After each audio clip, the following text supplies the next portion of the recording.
ईश्वर सत्य है।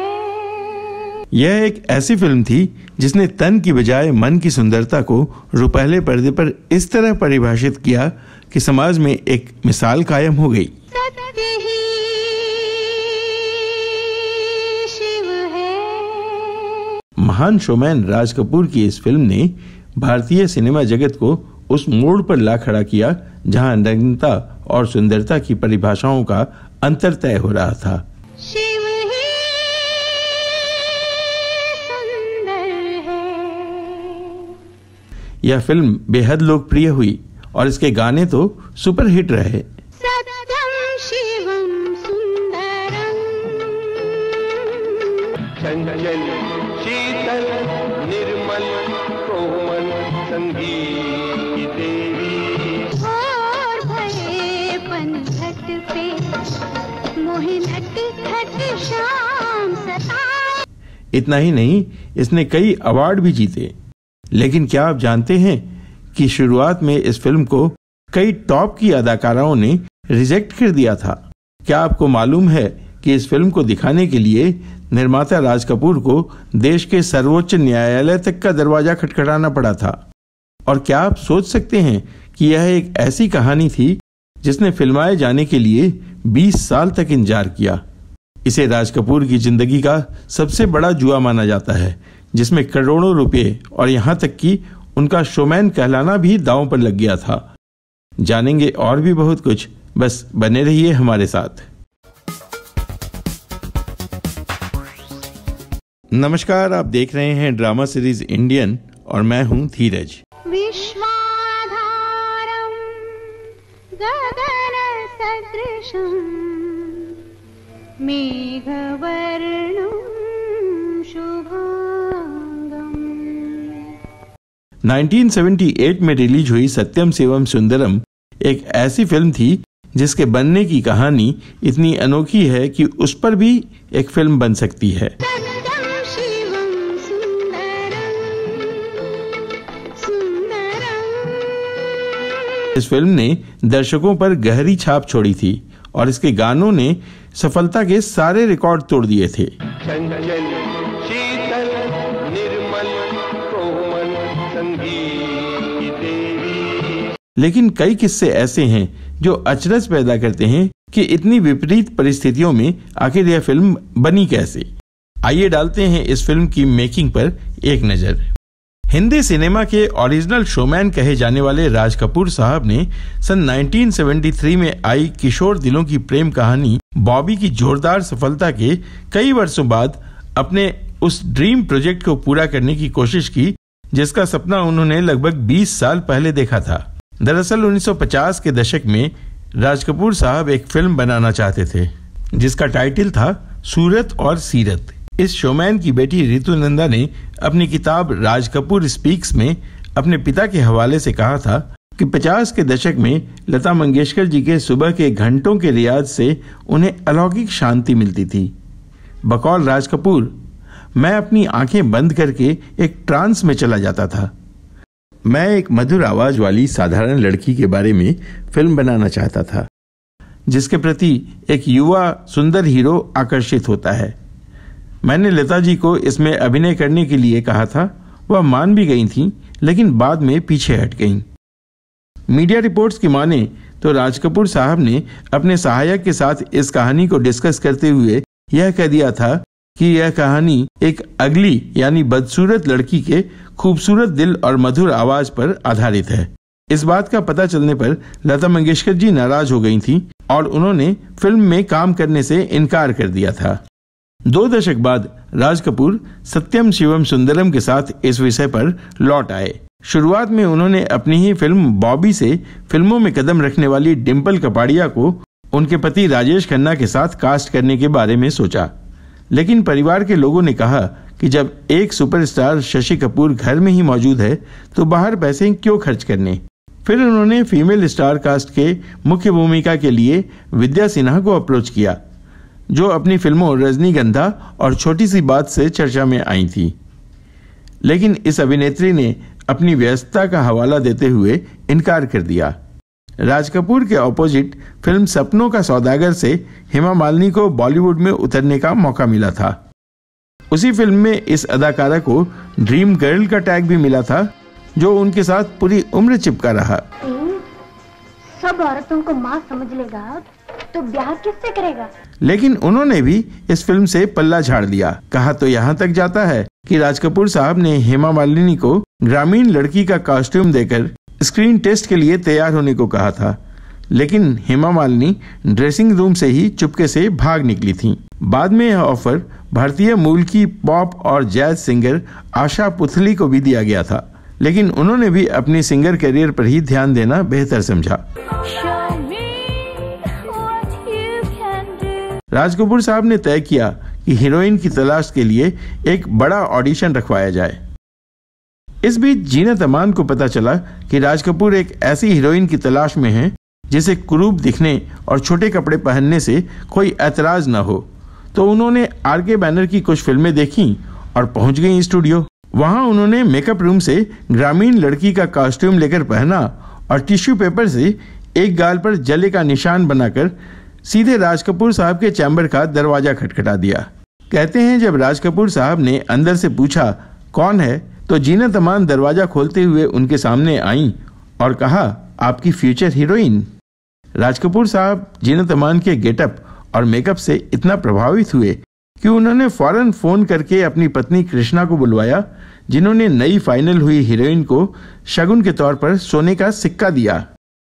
राज कपूर साहब ने बाद में एक इंटरव्यू में बताया था, मैं जीनत के दृढ़ संकल्प और लगन से बेहद प्रभावित हुआ था। हालांकि जीनत अमान अपने तत्कालीन मेहनताने से कम कीमत पर फिल्म में काम करने को तैयार हो गई थीं, लेकिन उनके समर्पण में कोई कमी नहीं थी। उन्होंने एक इंटरव्यू में बताया था, मैं कच्ची मिट्टी के समान थी और कपूर साहब जैसा कहते थे मैं पूरी तरह से उसका पालन करती थी। फिल्म में जीनत अमान के बोल्ड दृश्यों पर भी भारी बवाल मचा था, लेकिन राज कपूर साहब ने कानूनी दांवपेच के सहारे इस मुसीबत से भी पार पा लिया था। इस बारे में हम विस्तार से आगे बताएंगे। विद्या सिन्हा ने बाद में एक इंटरव्यू में इस बात पर अफसोस जताया था कि उन्होंने इतनी अच्छी फिल्म को मिस कर दिया। हेमा मालिनी ने भी कहा था कि जीनत अमान ने जितनी अच्छी तरह से इस फिल्म में अभिनय किया उतना अच्छा कोई नहीं कर सकता था।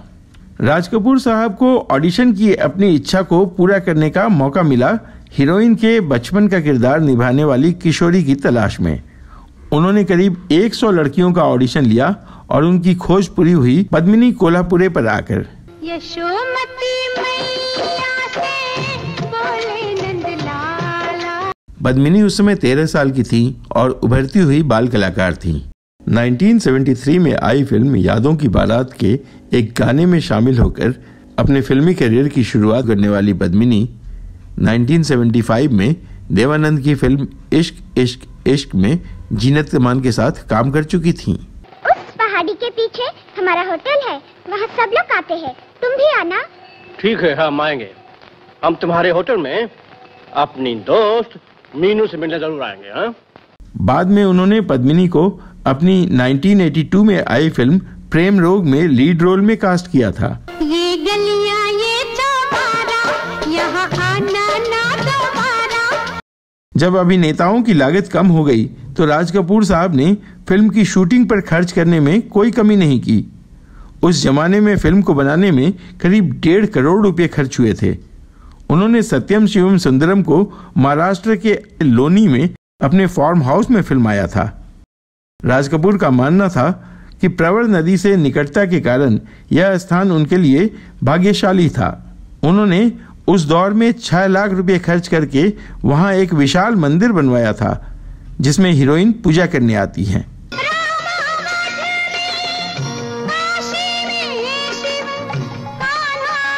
एक पूरा गांव भी बसाया गया।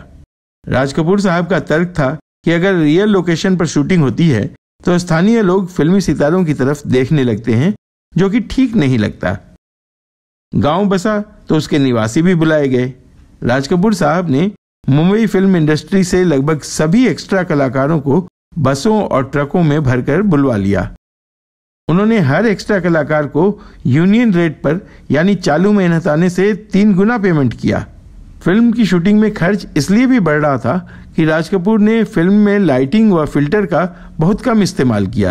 यशोमती मैया से बोले नंदलाला। वैसे तो फिल्म में कई महंगे सेट लगाए गए थे, लेकिन इसका सबसे कठिन और सबसे महंगा दृश्य था बाढ़ को शूट करना। हालांकि पहले लोनी में वास्तविक बाढ़ आई थी, लेकिन दुर्भाग्य से तब जीनत अमेरिका में थी और शशि कपूर भी उपलब्ध नहीं थे। जब दोनों वापस आए तो राज कपूर साहब ने बड़े पैमाने पर नकली बारिश करने के उपकरण अरेंज किए, जिनमें 5 पंप शामिल थे। शूटिंग लोकेशन पर पानी नहीं था, इसलिए इसे बहुत दूर से लाना पड़ा, जो बेहद महंगा सौदा रहा। लेकिन संतोष की बात यह रही कि पर्दे पर यह दृश्य बिल्कुल वास्तविक लगा। सत्यम शिवम सुंदरम 24 मार्च 1978 को होली के त्योहार के ठीक एक दिन पहले रिलीज हुई थी।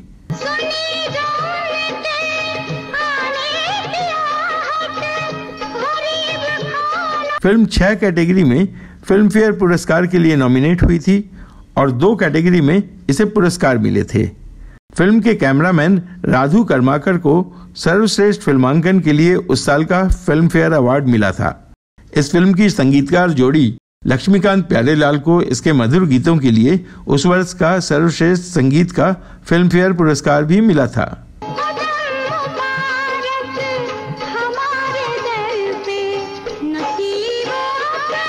हालांकि लता मंगेशकर की प्रभावशाली आवाज में फिल्म के गीतों को काफी सराहना मिली, लेकिन कम लोग जानते हैं कि रिकॉर्डिंग के वक्त यह सिंगिंग स्टार प्रोड्यूसर से बेहद नाराज थीं। नाराजगी की वजह थोड़ी पर्सनल थी। दरअसल राज कपूर साहब ने लता जी से वायदा किया था कि इस फिल्म का संगीत वो उनके भाई हृदयनाथ मंगेशकर से बनवाएंगे। यह तय होने के बाद लता जी लंबे विदेश दौरे पर चली गई थीं। उस दौर में सेलफोन आदि होते नहीं थे, सो संपर्क नहीं रह पाया। इस बीच राज कपूर ने लक्ष्मीकांत प्यारेलाल को संगीतकार तय कर लिया। लता जी इस बात पर बेहद नाराज हुईं और वो पहले तो गाने को राजी नहीं थीं, फिर जब राजी हुईं तो इस शर्त पर कि राज कपूर रिकॉर्डिंग स्टूडियो के आसपास नजर नहीं आएंगे।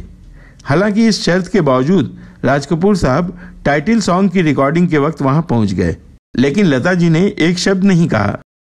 राज कपूर साहब ने अपने सामान्य शरारती अंदाज में संगीतकार जोड़ी से गीत में और अधिक आलाप जोड़ने का अनुरोध किया तो लता मंगेशकर चुप नहीं रह सकी।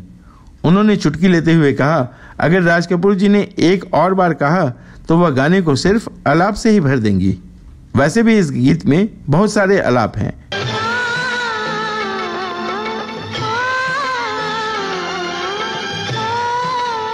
अविश्वसनीय रूप से यह गाना एक टेक में रिकॉर्ड कर लिया गया था। बाद में यह गाना बिनाका गीत माला का टॉपर रहा था।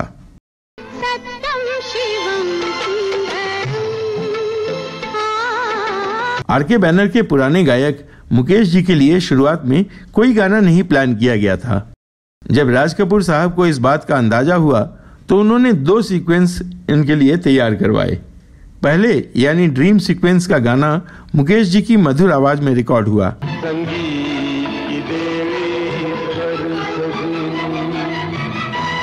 यह गीत आरके फिल्म्स के लिए उनका आखिरी गाना था।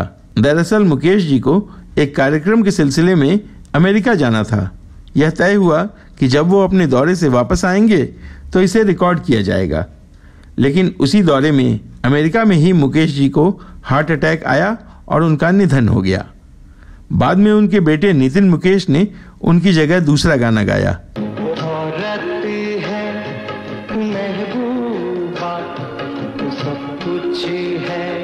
यह गाना भी लोकप्रियता की नई ऊंचाइयों पर पहुंचा।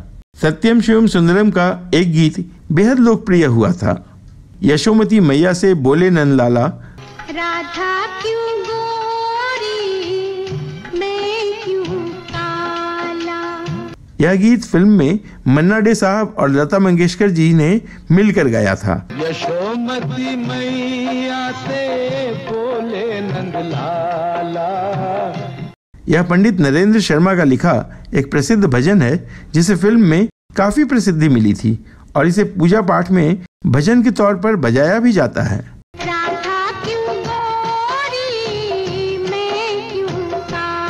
लेकिन आपको यह जानकर आश्चर्य होगा कि यह गाना 30 साल पहले यानी 1948 में रिलीज हुई फिल्म गोपीनाथ के गीत आई गोरी राधिका पर पूरी तरह आधारित था। सुन के बोली जसोदा कब तो घर भूले, मेरो तो ख्याल है री कुंवर कन्हैया। खास बात यह थी कि इस फिल्म में भी हीरो राज कपूर ही थे। फिल्म सत्यम शिवम सुंदरम में कई जगह जीनत अमान और उनकी सहेलियों के परिधान ऐसे थे जिन्हें उत्तेजक माना जा सकता था। फिर भी राज कपूर साहब ने अपने तर्कों और पहुंच के जरिए फिल्म के लिए यू सर्टिफिकेट हासिल कर लिया था। उस समय इसे लेकर एक बड़ा विवाद खड़ा हुआ। हिमाचल प्रदेश के एक व्यक्ति ने इस फिल्म को अश्लील बताते हुए कोर्ट केस कर दिया था और जब जज साहब ने निर्माता के विरुद्ध नोटिस जारी किया तो राज कपूर साहब हाईकोर्ट का दरवाजा खटखटाने पहुंच गए। लेकिन उन्हें झटका तब लगा जब हाईकोर्ट ने इस मामले में हस्तक्षेप करने से इनकार कर दिया।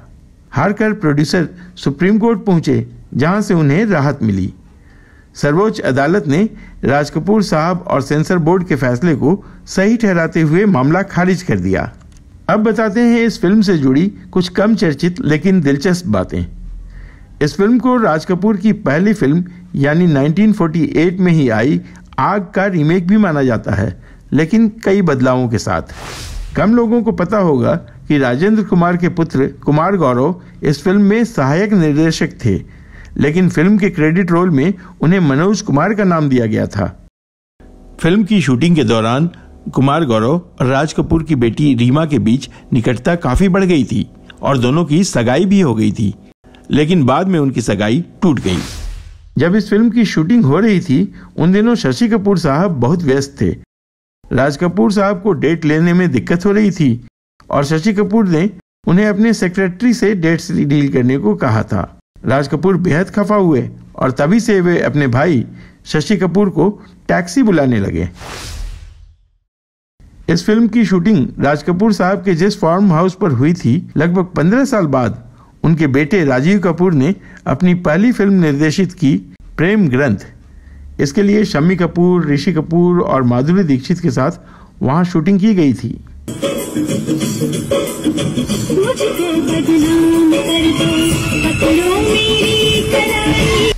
जब राज कपूर साहब ने शशि कपूर को साइन किया तो राजेश खन्ना के अहंकार को ठेस पहुंची, क्योंकि पहले उन्हीं को हीरो बनाए जाने की चर्चा थी। इज्जत बचाने के लिए राजेश खन्ना ने मीडिया को बताया कि राज साहब ने ऋषि कपूर के कहने पर उन्हें हटाया था। ऋषि कपूर ने जवाब में कहा कि राज कपूर साहब को कोई यह नहीं कह सकता है कि उन्हें क्या करना है। तो दोस्तों, आपको यह वीडियो कैसा लगा हमें कमेंट करके जरूर बताइएगा। अगर आपके पास इस फिल्म से जुड़ी कोई और जानकारी हो तो वह भी हमें कमेंट बॉक्स में अवश्य लिखकर बताइएगा। तो अब दीजिए अपने दोस्त और होस्ट धीरज को इजाजत। नमस्कार।